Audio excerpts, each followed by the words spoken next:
இந்தியாவில் தற்போது பரவி வரும் நிபா வைரஸ் தொற்று குறித்து பொதுமக்கள் பீதி அடைய வேண்டாம் என்று அறிவுறுத்தப்பட்டுள்ளது.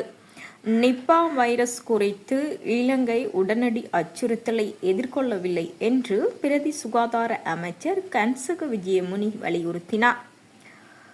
இலங்கையின் சுகாதார அதிகாரிகள் நிலைமையை உன்னிப்பாக கண்காணித்து வருவதாகவும், சந்தேகத்திற்கிடமான தொற்றுக்கள் எழுந்தால் தேவையான அனைத்து பரிசோதனை கருவிகளும் நாட்டில் கிடைக்கின்றன என்றும் அவர் குறிப்பிட்டார்.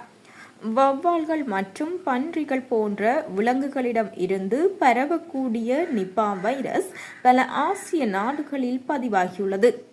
இதனால் தாய்லாந்து, சிங்கப்பூர், ஹாங்காங் மற்றும் மலேசியா ஆகிய நாடுகளில் விமான நிலையங்களில் பரிசோதனைகள் தீவிரப்படுத்தப்பட்டுள்ளன.